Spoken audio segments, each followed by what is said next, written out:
السلام علیکم ورحمۃ اللہ وبرکاتہ۔ جی الحمدللہ، رمضان شریف کا آخری عشرہ چل رہا ہے۔ دن بہت تھوڑے رہ گئے ہیں رمضان شریف کے، اور ٹائم ہمارے پاس بہت کم ہے رمضان کی رحمتیں اور برکتیں سمیٹنے کا۔ تو آج کی محفل میں عرض کروں گی، ایک بڑا خاص نقطہ میں بیان کروں گی۔ اللہ رب العزت نے قرآن پاک میں ارشاد فرمایا الطیبات للطیبین، کہ پاک چیزیں پاک لوگوں کے لیے ہیں، پاک چیزیں پاک لوگوں کے لیے ہیں۔ اچھا، اب جنت جو ہے نا یہ پاک ہے، جنت کی ہر نعمت پاک ہے، جنت میں کوئی ناپاکی نہیں ہے۔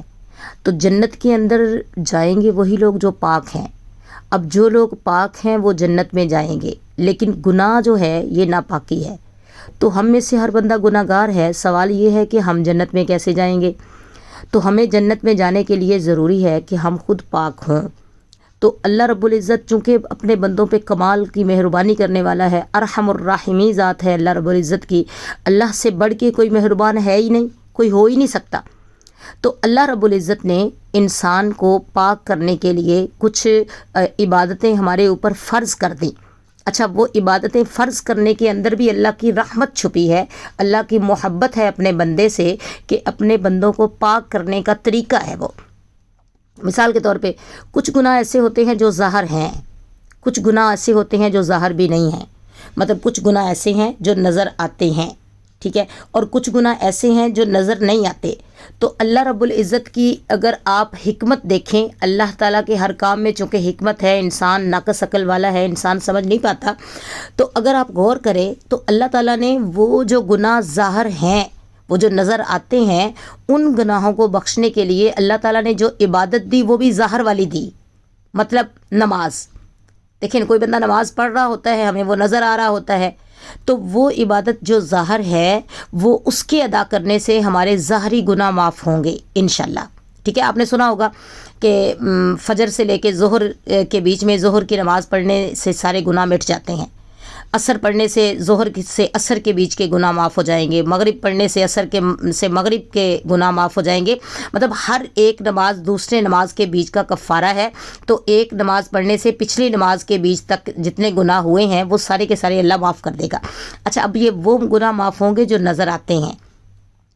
کچھ گناہ ایسے ہیں جو نظر نہیں آتے، جو نظر آتے گناہ ہیں لیکن نظر نہیں آتے۔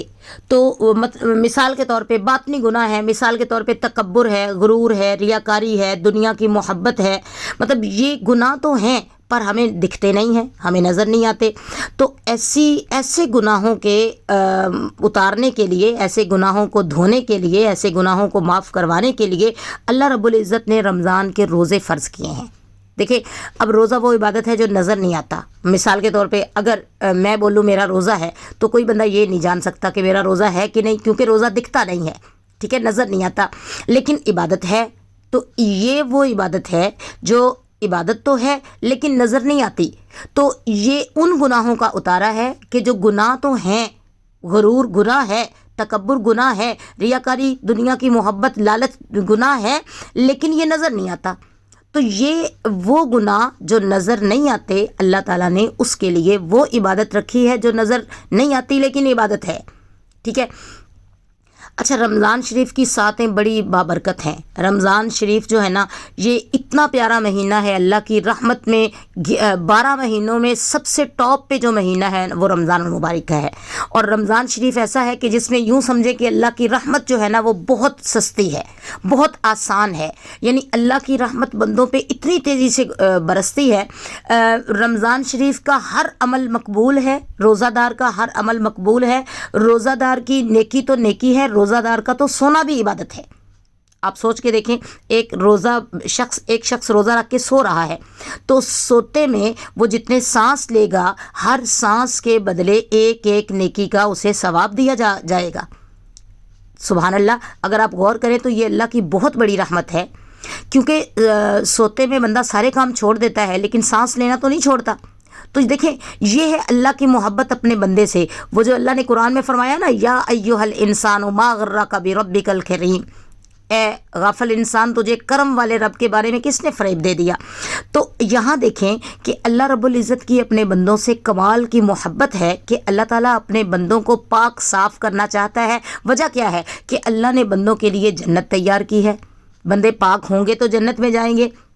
وہی آیت کہ الطیبات للطیبین، پاک چیزیں پاک لوگوں کے لیے ہیں۔ تو اللہ نے بندوں کو پاک کرنے کے لیے ہمارے اوپر عبادت لاگو کی ہے۔ یہ نماز ہے یا روزہ ہے یا زکوٰۃ ہے یا حج ہے، اگر آپ ہر نماز کی بیس کو دیکھیں گے تو اس کے اندر آپ کو اللہ کی بندے سے محبت نظر آئے گی۔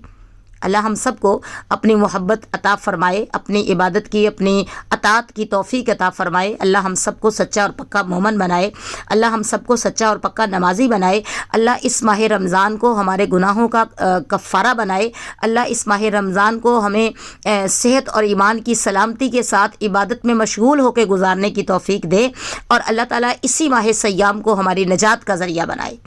اور میری دعا ہے آپ جہاں سے بھی سن رہے ہیں، آپ جہاں سے بھی آپ تک میری آواز پہنچ رہی ہے، تو تمام باجیوں سے میری یہ اپیل ہے کہ اپنی نماز اور روزے کی پابندی کریں۔ زندگی مختصر ہے، ٹائم تھوڑا ہے، اور ہمارے اوپر عمل زیادہ ہیں جو کہ ہم اکثر اگنور کر دیتے ہیں۔ آج نہیں کل پڑھوں گی، بہت سارے لوگ ایسے ہیں جنہوں نے کل نماز شروع کرنی تھی، وہ آج ہی فوت ہو گئے۔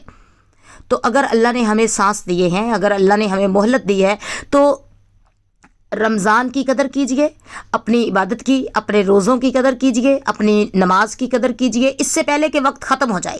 اللہ مجھے بھی توفیق دے، اللہ آپ کو بھی توفیق دے، اللہ ہم سب کو سچا اور پکا مومن بنائے، اللہ ہم سب کو سچا اور پکا نمازی بنائے، اللہ ہماری حاضری کو ہماری نجات کا ذریعہ بنائے، آمین۔